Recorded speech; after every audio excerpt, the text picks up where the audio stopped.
ఢిల్లీలో కేంద్ర మంత్రి కిషన్ రెడ్డి మీడియాతో మాట్లాడుతున్నారు. ఇప్పుడు ఆ లైవ్ చూద్దాం. దయచేసి సహకరించండి. ఇప్పటికే సింగరేణి కష్టాల్లో ఉంది, ఇబ్బందుల్లో ఉంది, అప్పులపాలైంది,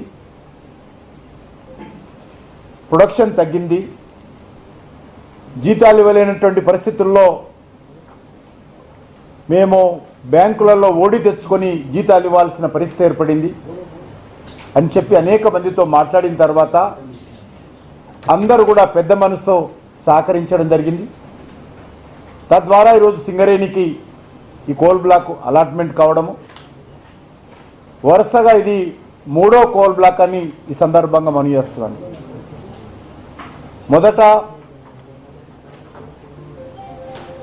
నైని కోల్ బ్లాక్ ఒరిస్సాలో ఇవ్వడం, ఆ తర్వాత అత్యధికమైనటువంటి పెద్ద కోల్ బ్లాక్ తాడిచెర్ల 2 సింగరేణికి ఇవ్వడం, నిన్నటి రోజు ఈ మణిగూరు పీకేఓసి 3 బ్లాకులు రావడము సింగరేణి కార్మికుల్లో ఒక విశ్వాసం వచ్చింది. ఏదైతే ఈరోజు ఉత్పత్తి లేకుండా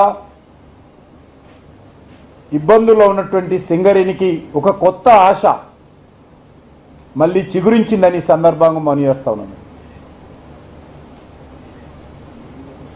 ఈరోజు మనకందరికీ తెలుసు సింగరేణిని ఏ రకంగా బీఆర్ఎస్ పార్టీ కానీ కాంగ్రెస్ పార్టీ కానీ దోచుకునేటువంటి ప్రయత్నం చేస్తూ ఉన్నారు. చిన్న చిన్న కాంట్రాక్టర్ల నుంచి అన్ని రకాలుగా కమిషన్లు తీసుకొని సింగరేణి యొక్క కార్మికుల యొక్క చెమటను ఏ రకంగా దోపిడీ చేస్తూ ఉన్నారో మనం చూస్తూ ఉన్నాం. కేసీఆర్ రేవంత్ రెడ్డి పుణ్యమాని ఈరోజు 54,000 కోట్ల రూపాయలు సింగరేణి కార్మికుల శ్రమ, సింగరేణి కార్మికుల యొక్క రక్తముతో చేసి చెమట ఈరోజు రాష్ట్ర ప్రభుత్వం ఇవ్వకుండా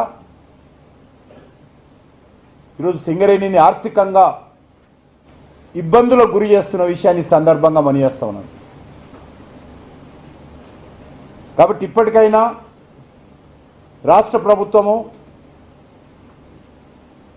సింగరేణికి ఇవ్వాల్సినటువంటి 54,000 కోట్లు ఇంకా పెరిగింది ఈ మధ్యలో, 54,000 కోట్ల రూపాయలు వెంటనే ఇవ్వాల్సిందిగా నేను కోరుతా ఉన్నాను. ప్రతిరోజు ముఖ్యమంత్రి లక్షల కోట్ల గురించి మాట్లాడతాడు, 1,000 కోట్లు చెల్లిస్తున్నానని ప్రకటిస్తున్నాడు. మరి సింగరేణికి ఎందుకు ఇవ్వని అడుగుతా ఉన్నాను. సింగరేణి తెలంగాణలో లేదా? సింగరేణి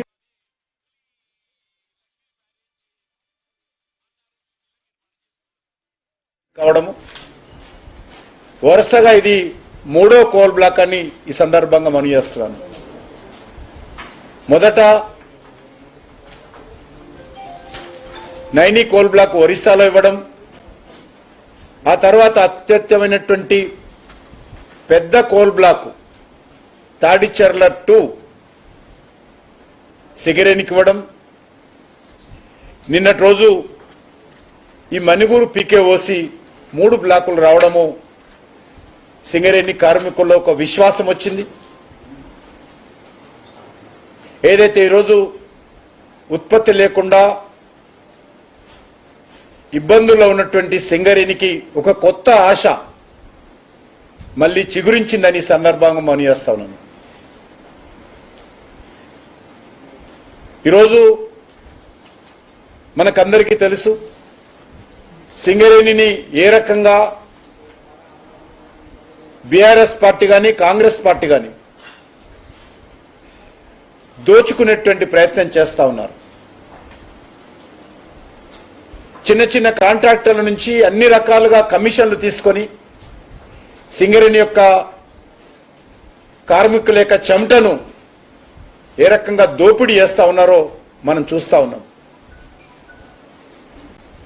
కేసీఆర్ రేవంత్ రెడ్డి పుణ్యమాని ఈరోజు 54,000 కోట్ల రూపాయలు సింగరేణి కార్మికుల శ్రమ, సింగరేణి కార్మికుల యొక్క రక్తముతో చేసి చెమట ఈరోజు రాష్ట్ర ప్రభుత్వం ఇవ్వకుండా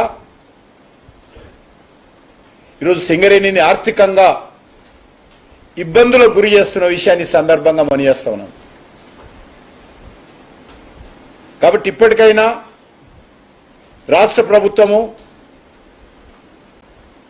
సింగరేణికి ఇవ్వాల్సినటువంటి 54,000 కోట్లు ఇంకా పెరిగింది మధ్యలో 54,000 కోట్ల రూపాయలు వెంటనే ఇవ్వాల్సిందిగా నేను కోరుతా ఉన్నాను.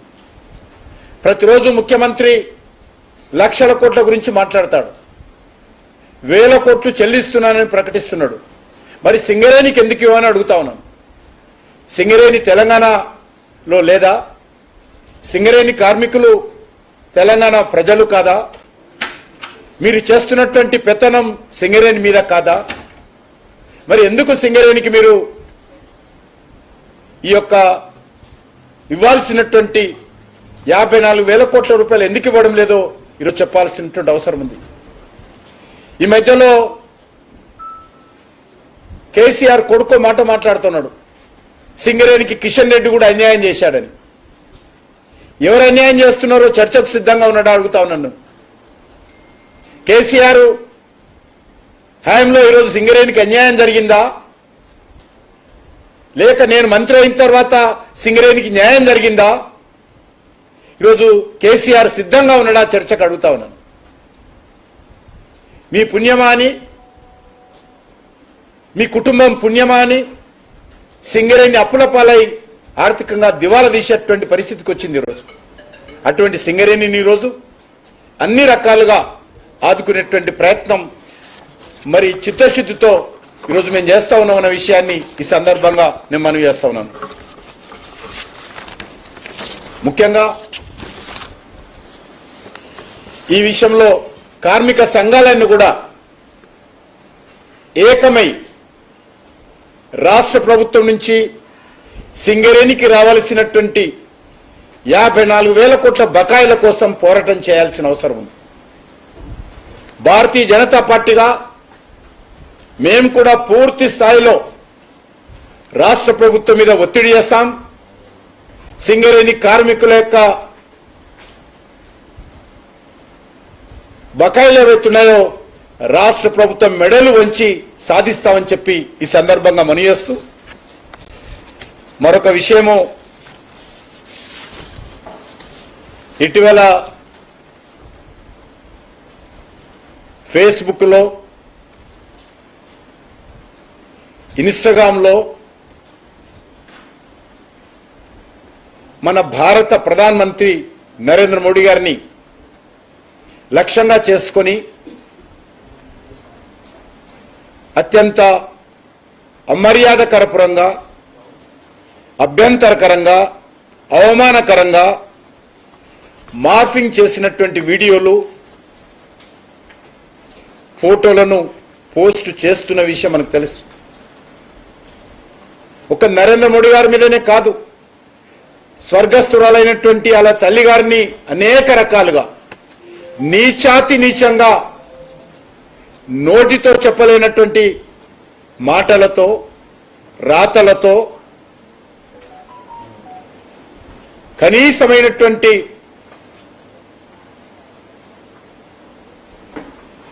మరి మానవ సంబంధాలు లేకుండా ఏ రకంగా మాట్లాడారో మనం చూశాం.